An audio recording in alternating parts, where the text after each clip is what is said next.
Am I the butthole for writing a nasty post about my daughter's teacher on Facebook?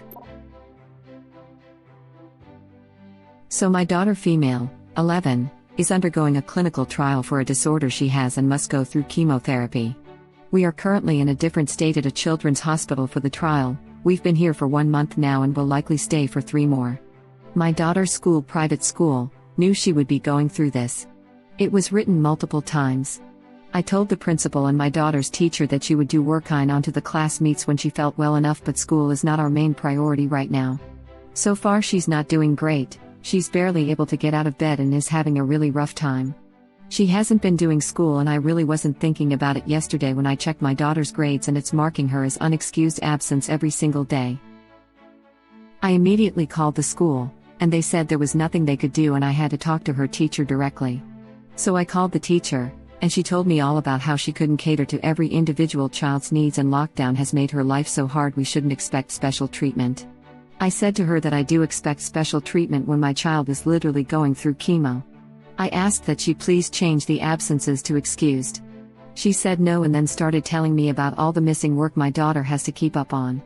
By the way, if she fails the end of the year, she would have to repeat the grade. I got so mad and tried to talk to the counselor and the principal, but they said it was up to the teacher, and again I got lectured on how hard it is to be a teacher on virtual. So I pulled her from the school and am working on getting her into the local public school. The only reason she wasn't there in the first place is because it's 20 minutes away. But I was still so angry, so I wrote a post on the county Facebook page ranting about it. I didn't include the teacher's name, but I did include the school, and there are only 2 teachers per grade and the other teacher in her grade is a man, so it was pretty easy to guess which one I was talking about. Luckily almost everyone agrees with me and a few other people are considering pulling their kids out of her class. I got an email from the principal saying this is harassment and the teacher did nothing wrong and is just going through a hard time. And that I need to cut her some slack. Am I the butthole here? Should I have just quit after I pulled her out? Edit. She's not missing 4 months of school, only like a month and a half, most of it will be over the summer. I don't think she should have to repeat the whole grade for just missing a month and a half at the very end of the school year. Not the butthole. Maybe the teacher is having a hard time, but it's not a reason or excuse to be unreasonable about the difficult time that your daughter is going through. I don't know what kind of hard time the teacher is going through, but I'll bet you my house that original poster and her family are going through a harder one. The teacher is complaining that doing her job is too hard. Most jobs are hard. That's why they pay us to do them.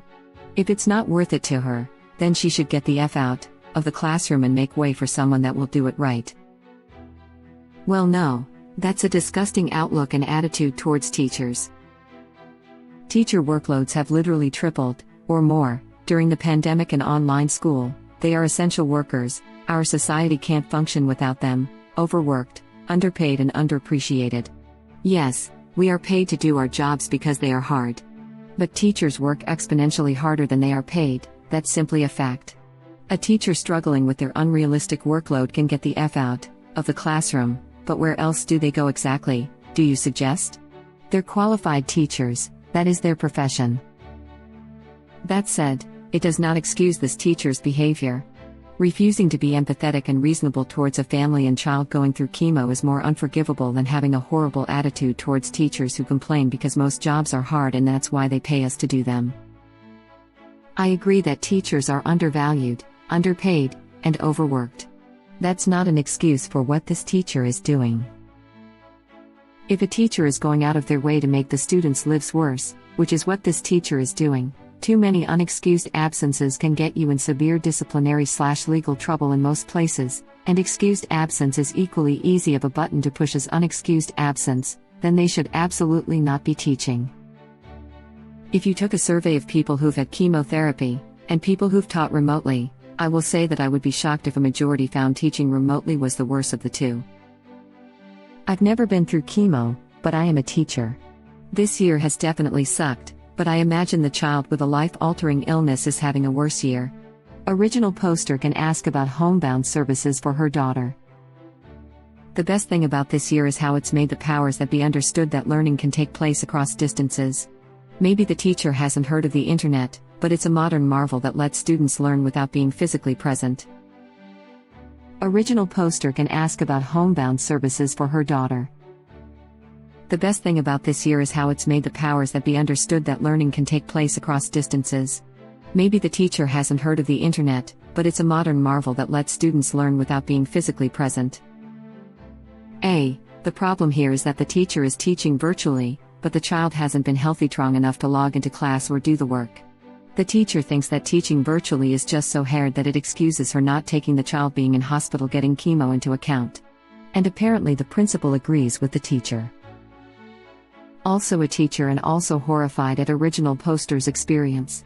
Just wanted to add that original poster should look into section 504 exemptions. It's a bit of a hassle, but this child would likely qualify.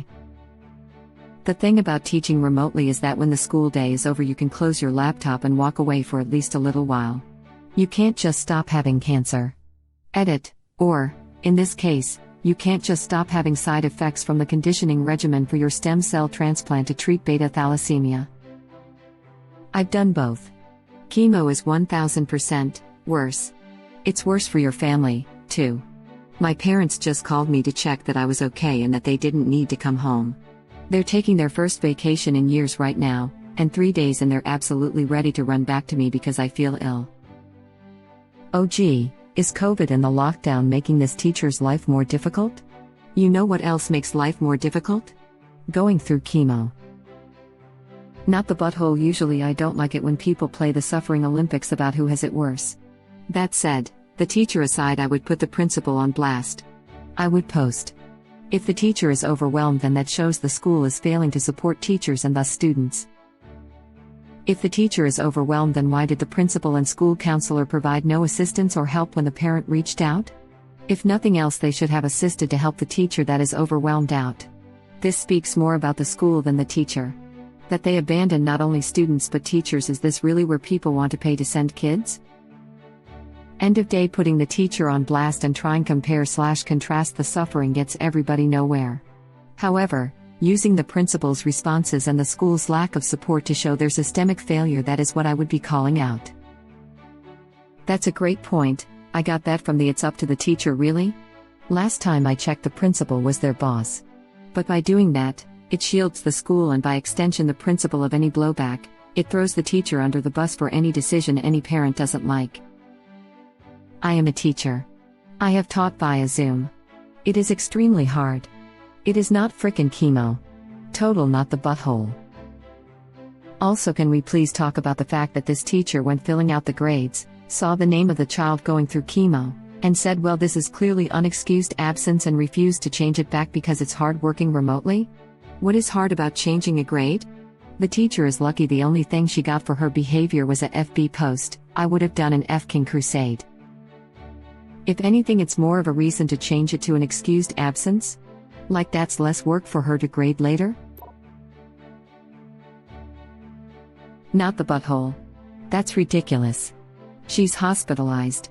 While it's great to do school work, both for her education and a normal activity, it is absolutely not the priority. Chemo is hell and this teacher sounds like Satan. Public school is probably your best bet though, because they are required by law to accommodate your child's illness. Original poster replies. Yes, I've been working with the school on her IEP all morning. They are already much more accommodating. Good. Best wishes to your family. I hope the treatment works and the new school stays great.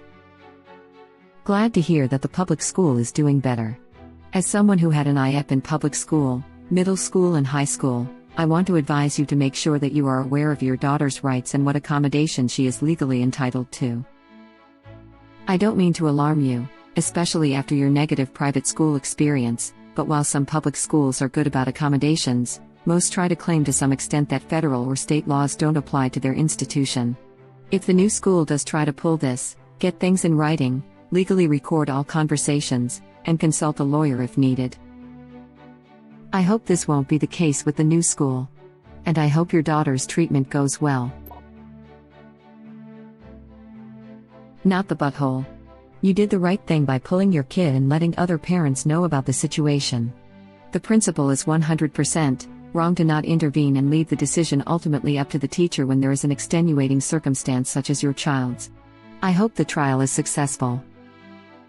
Who knows, maybe now that the tuition from the other kids getting pulled, the principal will care. You know, now that they have to face some actual consequences, money with wings, for crafty behavior/policy. The principal is 100% wrong to not intervene and leave the decision ultimately up to the teacher. This is what I don't get. How does the principal's seniority not automatically trump the teacher's? Principal is probably trying to stay out of it or whatever. Which is bullcrap, because he absolutely pulls rank. He is the teacher's boss. Oh my God, I come a family of educators, principal included, and this is absolutely appalling. You are so not the butthole. School is not your kid's priority right now, she's going through chemo. The teacher is so out of bounds, and the principal should have 100% stepped in. Do they have any empathy? Hell, I had a college professor tell me once that it was okay to turn in an assignment late because they found out my dog died. It's a good thing you pulled your daughter out. It's a bit hard to tell what your FB was, but if it stuck to the facts like you have here, I cannot imagine how it's harassment. Then again, I have no background in the law. I am so sorry you're going through this. I hope your kid gets better soon. One Facebook post could never be considered harassment. Talk about victim mentality. Someone criticizes the school one time and they start crying harassment? Pathetic. Not the butthole. I would respond to the principal's email and say sorry, there's nothing I can do, you'll need to contact the teacher directly. Ooh. You. I like you. Not the butthole. You tried to work with the principal and the teacher. The principal washed their hands of it and couldn't be bothered. Now they want to be involved? Bull crap. You literally have a First Amendment right to comment on what the teacher in school is doing. If the teacher is embarrassed of how she is seen, then she should take issue with her actions rather than taking issue with you bringing them to light. If she's being shamed because she did something shameful, then that's her own doing. I'd also make a Facebook post about how the principal couldn't be bothered to get involved before but now wants to get involved because the teacher is having a hard time yet doesn't give a flying crap about your dad for having a hard time with chemo. You need to bring more light to this situation, not less. I'd also suggest talking to any town or local newspapers, school boards of super local polls. Not the butthole. Funny how the principal says the teacher is just going through a hard time and to cut her some slack. I've had a sick kid, still do, and the hair pulling we did trying to get our kid through school dealing with an IEP, transferring from on-campus learning to online, etc., was infuriating. They should have known your kid was going through a hard time and to cut her some slack. That teacher 100% deserved to be called out online and blasted for all the community to see. Don't send your sick child to her, she won't do anything to help her. I came prepared to say YTA and that you should have gone to the principal, but that avenue was shut down to you. What about the superintendent next? Or calling your local news to complain about it? I don't agree Facebook is the place for the issue, but I do think a light needs shined right onto it. If the principal isn't doing their job, then their boss needs to know. Not the butthole. Original poster replies. I tried everyone at the school but they all said it was the teacher's decision. And I felt like Facebook ranting was easier than making a whole news story. Yeah, but that sounds like a newsworthy story, and I bet principal and superintendent start singing a different tune if the local news starts questioning it. Honestly, I'm not sure what to say here. I get that she's sick, I get that she's going through chemo and is unable to attend school/do homework. And that's okay. But the teacher is kind of right too, she will have to repeat this grade. She can't just not do anything. And I really get that she literally can't do those things, but that's how schools work. You don't pass if you don't attend school and do assignments. I don't know, I'm going to go with everyone sucks here. Not the butthole. Your daughter has a valid reason to be excused from class. Thank you for watching. Please subscribe to be the first to know about Red Rabbit Reader's new videos. If you like our videos, please like them on YouTube and share them with your friends. We welcome your comments below. Press to start another of our videos.